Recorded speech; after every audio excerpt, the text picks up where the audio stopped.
안녕하세요. 도지선생의 주식이야기의 도지선생입니다. 2020년 6월 19일 특징주 분석인데요. 가지고 온 종목은 삼용물산을 가지고 왔습니다.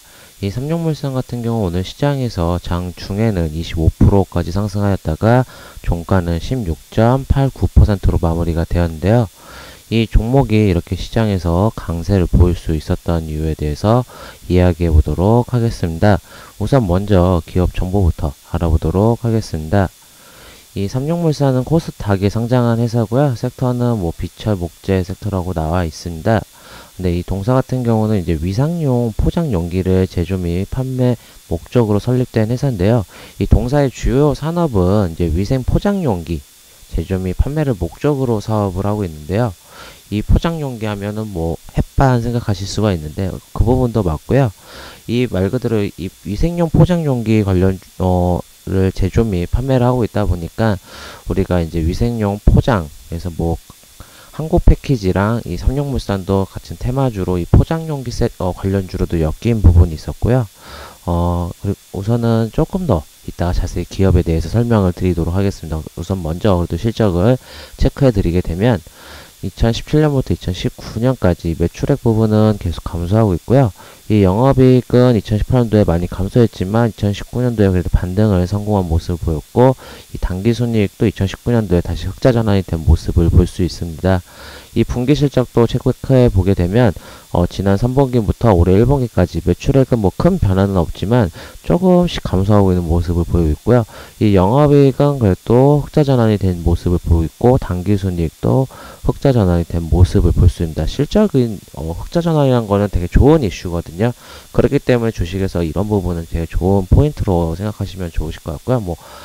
동사가 이렇게 주가가 강하게 상승할 수 있었던 게 흑자 전환 이슈가 있어서 그런 게 아니라 다른 이슈가 있었습니다. 바로 한번 이야기해 보게 되면 이 주말 사이에 18일 저녁에 이슈가 있었죠. 저녁 뉴스에 기사 인맥이 오후 9시 14분 이 수출 규제, 그러니까 일본이 WTO에서 일본이 이 분쟁 절차 제기 요청에 일본 정부가 매우 유감이라고 표현을 했습니다.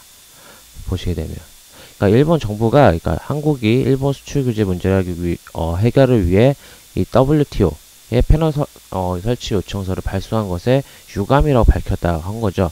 그러면은 일본이랑 아직 우리나라는 아직까지는 그렇게 사이가 좋지 않잖아요. 결국은 이 한일 분쟁 이슈가 다시 한번 생긴 겁니다. 우리가 요청을 했지만 일본이 답변을 안 줬죠. 그 수출 규제에 대해서. 그리고 나서 우리나라 입장에서는 결국은 이거에 대해서 해결을 위해 WTO에 요청을 한 거고, 결국 일본은 거기에서 유감, 다시 한번 반발을 준비하는 거죠. 그러니까 정부나 이런 주식에 대한 이슈가 있으면은 그 흐름이란 게 결국은 나오거든요. 이제 항상 제가 이 시나리오 생각해 보시면 좋다고 하는 것 중에 하나가 결국은 다시 한번 이렇게 분쟁 절차에 대해서 유감이라 표현을 합니다.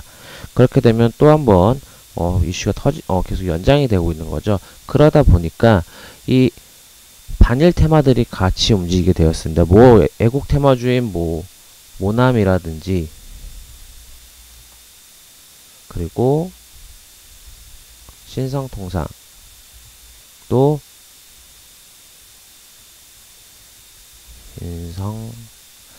신상통상 상한가로 봐야겠네요. 잠시만요. 여기에서는 신성통상 또 상한가, 이 대표적인 종목이죠. 두 종목 다 결국 이렇게 상한가를 가게 되었는데, 이 삼용물산도 어떤 반일 테마라 생각하시는 분들이 있는데 그거는 맞습니다. 이제 주식 투자를 그래도 계속 꾸준히 해오셨던 분들은 아실 거고요. 주식 투자가 초보이신 분들은 모르실 텐데요. 이 삼용물산 같은 경우 포장지 만드는 회사가 뭔 반일 테마야 생각을 하실 수 있는데, 이 기사를 한번 체크해 보게 되면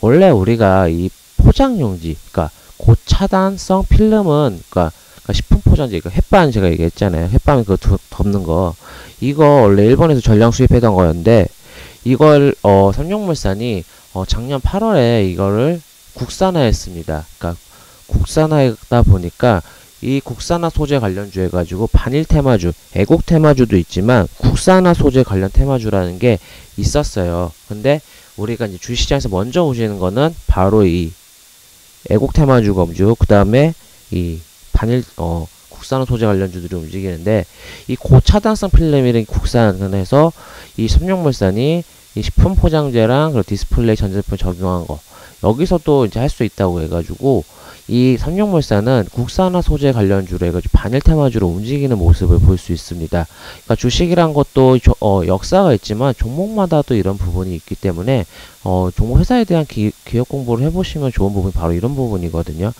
결국은 이 주가가 갑자기 이렇게 크게 상승했던 요인이 보게 되면 7, 8, 9 일본과 관련돼 있어요.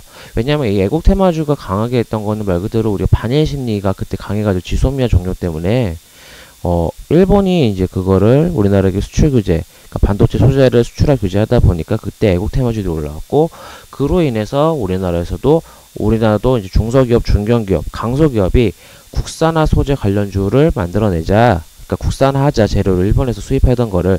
그러면서 이게 테마가 형성이 되었고, 그로 인해서 이 삼룡물산, 뭐 램테크놀로지, 일치테크 이런 종목들이 결국은 국산화 소재 관련주를 엮이고, 뭐 후성도 있죠. 그러다 보니까 지금 이 삼룡물산도 국산 소재 관련주로 엮이면서 오늘 이렇게 주가가 강하게 튀어나왔던 모습, 상승이 나와 볼 수 있었습니다. 결국은 또 하나 부분은 이 시장의 이슈가 흐름이란 게 더 중요한 건데, 우리가 최근 이제 이번 주 같은 경우는 다 보시게 되면 우선주들의 광풍 랠리가 있었습니다. 이 구선주들이. 근데 이 우선주가 올라가게 되면 본주들은 안 움직이고 주식시장이 좀 비이상적으로, 그러니까 트레이딩 할 게 많이 없어진다라고 하거든요. 그러다 보니까 종목에 대한 이슈들을 못 받은 상황에서 이런 반일 관계라는 커다란 이슈, 그러니까 주식시장에서는 이게 큰 재료였었거든요.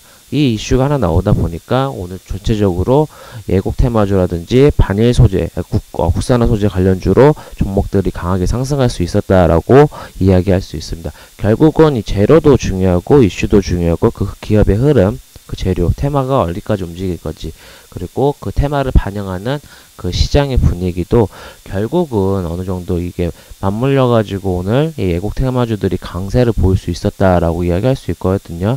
결국은 지금 이 우선주들의 대폭락으로 인해서 시장의 테마가 생기게 되면 그렇게 강하게 반응할 수 있었다라고 이야기할 수 있습니다. 이 결국은 이 삼룡물산 같은 경우는 다시 한번 추가적인 상승이 예상되는 종목이고요. 조정 받았을 때 진입해 보시면 좋을 것 같고, 특히 이 만원대 벽이 좀 크거든요. 왜냐면 이 호가가 변하는 단위이기도 하고, 그리고 1차 저항선은 계속 이 9,412원. 어느 정도 이 애국 테마주가 결국 이 일본과의 분쟁이 강해질수록 이 애국 테마주, 그리고 삼룡물산 같은 국산 소재 테마주도 움직일 수 있으니 한번 관심 가지고 지켜보시면 좋을 것 같습니다. 이 영상이 도움이 되시고 만족스러우시다면 구독, 좋아요 부탁드리겠습니다. 지금까지 도지선생의 주식 이야기의 도지선생이었습니다. 감사합니다.